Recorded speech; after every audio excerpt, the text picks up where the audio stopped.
This system is practiced in case of Gujarat, Maharashtra, MP, which is a mixture of elements of North and South India. In case of Rajput's, marriage is greatly determined on the basis of family status of girl. Rajputs are permitted to marry any girl on the basis of their choice rather than simply follow the rules of caste. Marathas are divided into 32 clans, which are put into primary, secondary, and tertiary divisions, and so the rules of marriage are determined accordingly between various divisions. In case of Kumbi of Gujarat, one is not supposed to marry women belonging to first generation from father's side and 3 generations from mother's side. In case of Rajasthan, on the auspicious day of Akshaya Tritiya, massive marriages take place involving people belonging to different age groups, and their rules of marriage is sufficiently relaxed. The pattern of marriage. The spread of affinal relations and the resulting kinetics can be gauged from an analysis of the pattern of marriage. This includes both the criteria for selecting spouses and the spatial distribution of affinal links that result. Criteria of selection. There are 3 bases for matchmaking within the endogamous groups, most of which are the subcastes themselves. The first 2 are restrictive, the degrees of prohibited relationships, and the quality and reputation of the person's ancestry, Khandan. The third is of a different order, being the pattern of marriages possible within these rules, given the restrictions imposed by the factors of demography and distance. There are no positive regulations about whom one should marry, and so the question of marriage alliance does not enter the account. It is generally agreed that one should not marry a girl if any pair of the following 8 clans are common: the boys and the girls' natal clans, their mothers' natal clans, and both their maternal and paternal grandmothers' natal clans. But these prohibited limits are sometimes transgressed. It is impossible to assess how often this occurs, though I believe it is rare. Such information is not freely given, and the genealogies do not prove anything, since the clans of ascendants can be changed to hide any such correspondence.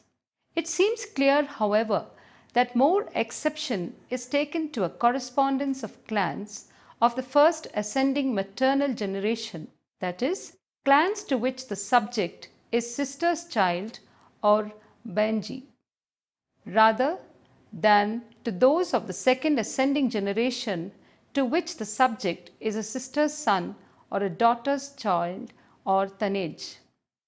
I have never, for example, found a case where the clans of which the pair were Banej were the same, but cases have been cited where the Ranej clan of one and the Banej clan of the other, or the Tanej clans of both, were identical.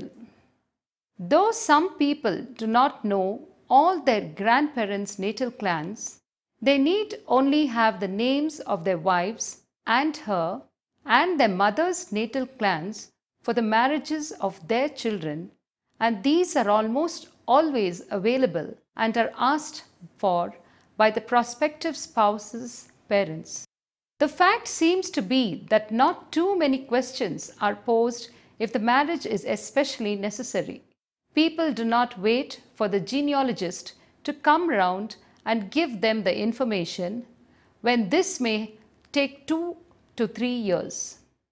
Such matches usually take place between the very poor, who may not be able to find another mate, or the rich, where financial considerations are paramount.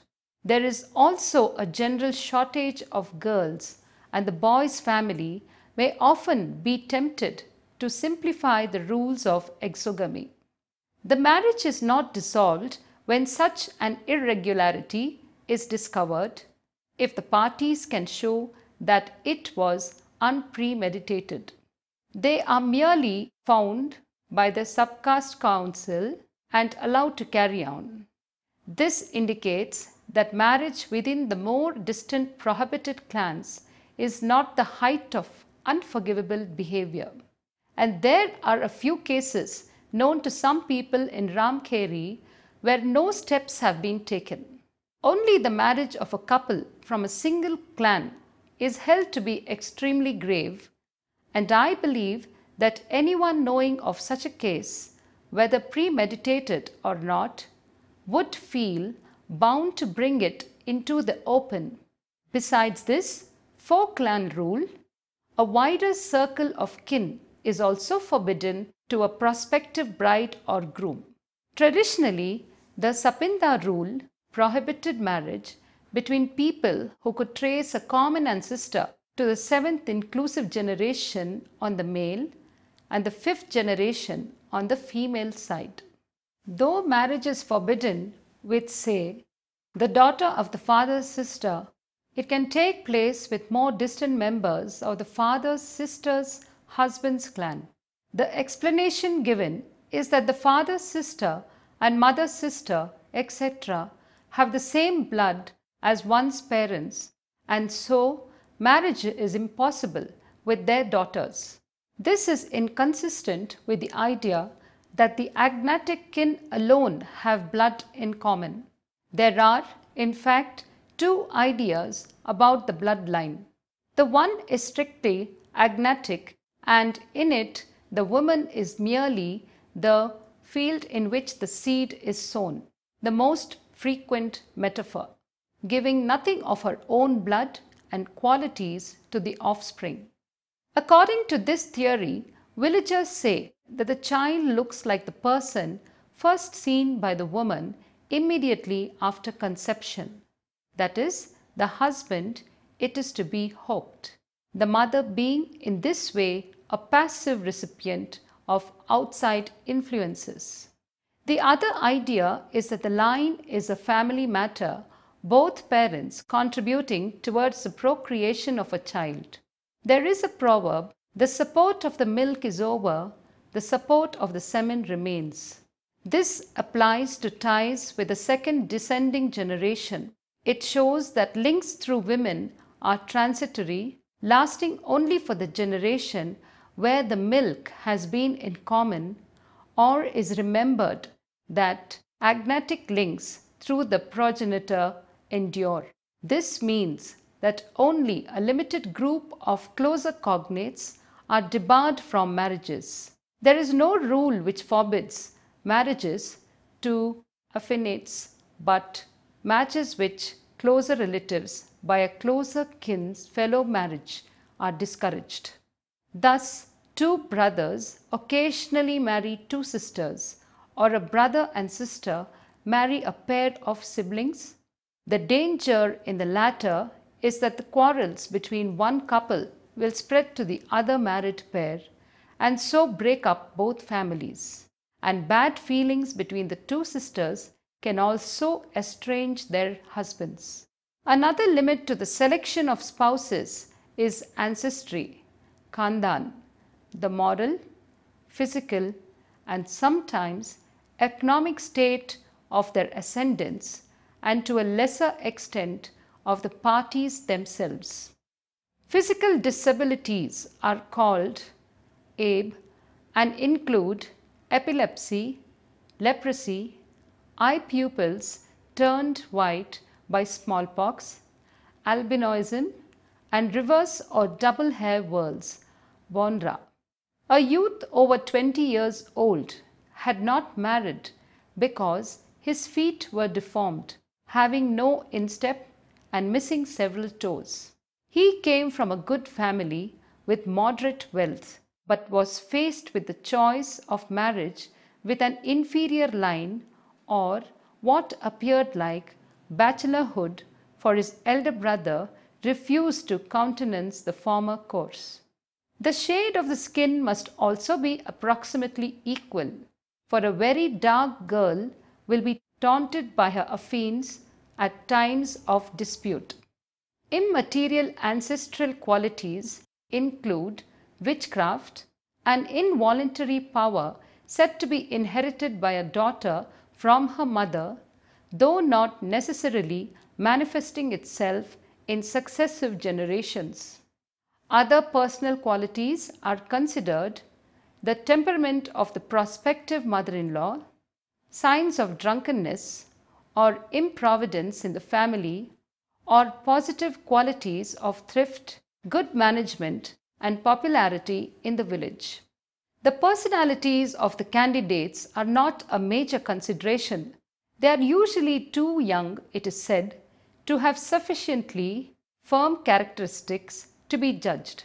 Finally, the ascendants are checked for evidence of an irregular match outside the subcaste or with someone who himself had an unequal ancestry, or a remarriage of either man or woman in those higher castes in which this is looked on as demeaning.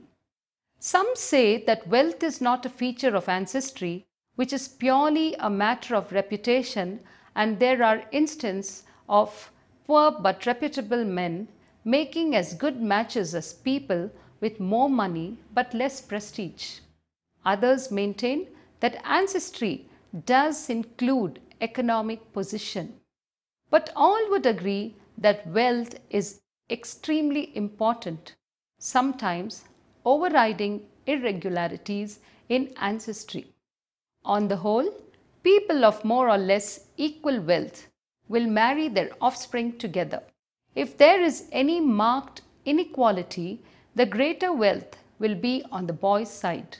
For if it were on the girls, the boy's parents would have to give costlier jewels and organize a large marriage party, barat, than they could afford. Whereas a wealthier boy's parents do not mind having a small wedding, since they are gaining a girl in the process. This is a reason the vivaha of full marriage can be made several times by a man, but only once by a woman. Why wealthy landed families of Rajputs marry girls from the petty headman level of Rajputs, but give no girls in return, and the former, through this hypergamy, become a sort of separate subcaste, though this is not formalized by the population. The quality of the ancestry of each side is usually roughly balanced. However, if there has been an irregular union on one side, there will be a disability of similar degree on the other. For people without such a slur will not give their offspring. Thus, a man born of an informal union could only marry after a lot of search. A girl who was well past puberty and even then had to pay a large sum to her father. Again, a man born of a Brahmin Rajput union married a woman who was privately said to have the same mixed ancestry. The ascertaining of another's ancestry is a matter of diplomacy. One cannot, of course, directly approach anyone and try to and out of about his ancestors. Rather, the match is arranged by a middleman, madadgar, or matchmaker, who is usually a relative, though a member of another subcaste is not disbarred if the candidate has nobody to speak for him.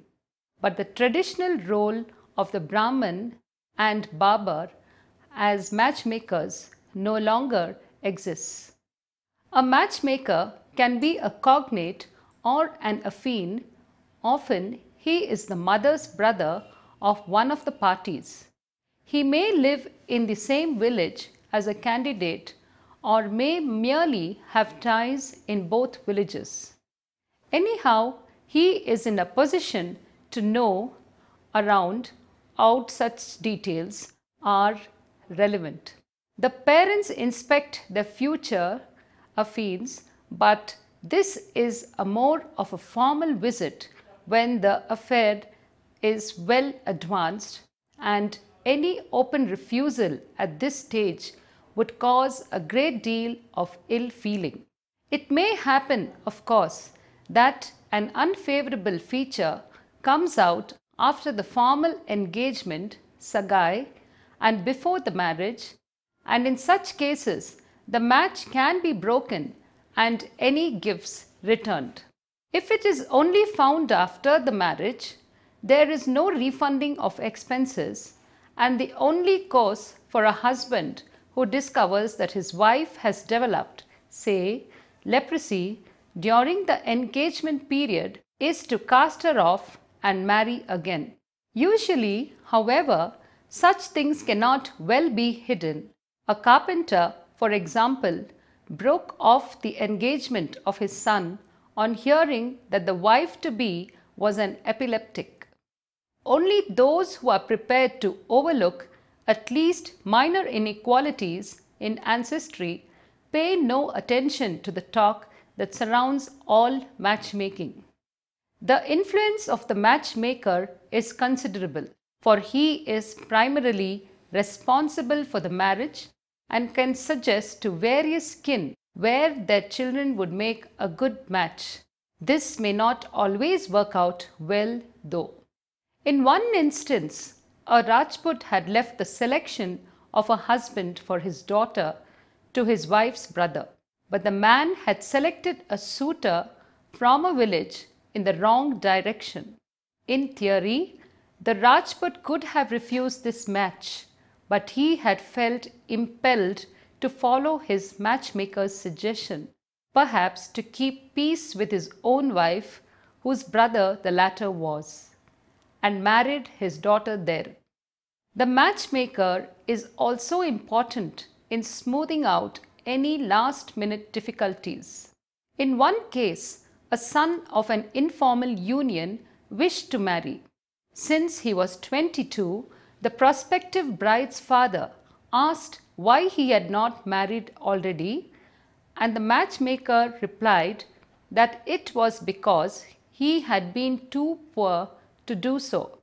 I was not lying, he maintained, for X is poor. I merely did not say something else. Example, about the irregular birth, which the girl's father would not have wanted to know anyway. If he is very eager to find out about X, anyone will tell him the facts of his ancestry. In this way, the matchmaker may suppress features of ancestry if he thinks the situation warrants it. In this case, X was hardworking and of even temperament, and the matchmaker evidently considered he would make a good husband for the girl. The matchmaker is not the only one to have an interest in the course of the marriage. All members of the kindred of recognition are concerned to have kin ties with people of good ancestry, for even the remotest link may stand them in good stead. Demographic aspects of marriage. Underlying the criteria of choice lie the demographic facts of the density and distribution of the subcaste and its clans. These play a major part in the pattern of marriage links between villages. There are too few clans in the subcaste populations of most villages to allow repeated intermarriage. Any marriage into these subcastes from other villages is very limited unless the other village's subcaste has many clans. Repeated marriages between two villages usually take place in numerically large subcastes with many clans. A further aid to the widespread of marriage ties is the fact that a village may be put out of bounds to a kin group because of a remarriage there. For remarriage is looked down on, and the relatives of a first husband will not wish to meet the second husband of his wife. Now, if these relatives have other kinswomen already married into such a village, their dilemma is plain. Either they must break with their relatives through marriage, or they must keep up these ties but also come into contact with the new relatives through remarriage. People try to avoid this problem by not making more than one marriage into any village. Another factor is village exogamy. In areas further north, the village is not only exogamous, but no marriage is allowed into these settlements with common boundaries. In the south, on the other hand, intra-village matches are quite normal. Malwa occupies a position socially as well as geographically between these two poles. Marriage within the village is allowed, but it is uncommon and not very well regarded. The main arguments against it are that people are of one village and thus have a sort of sitious kinship, and that the presence of alliance will exacerbate any friction between husband and wife. Such matches are contracted by people too poor to find wives elsewhere. The rules of marriage and the demography of the subcaste combine to produce the following features. First, the atenal links of a village subcaste group stretch out for an average of 20 to 30 miles, with the most distance up to 50 miles or so. The kin in each of these villages usually contain a wide range of relationships. Only when there is a marriage chain does one find, say, that there are sisters' husbands but no wives' brothers in another village. Second, these affinal links and the cognatic ties stemming from them cover all or nearly all of those villages in the area which contain the subcaste. And since a man is usually related to the other members of his village subcaste group, he himself participates in this network of ties. He has links with a certain number of settlements which are based on his own near kin, from which stems his kindred of cooperation. And he is also related to other villages, subcaste groups through his more distant kin and the kin of his fellow village subcaste mates, and these comprise his kindred of recognition. Together, these kindreds compose the marriage area or the region of the village subcaste group. Interpersonal relations between kin.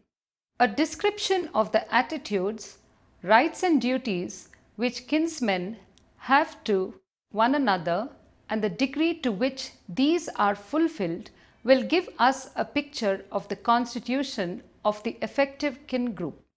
There are four rough classes of interpersonal kin relations: those between kin living in the same household, between agnates living outside the household, though usually in the same village, between other cognates usually in different villages, and between affines if is not enough to know about the territorial aspect of kin ties.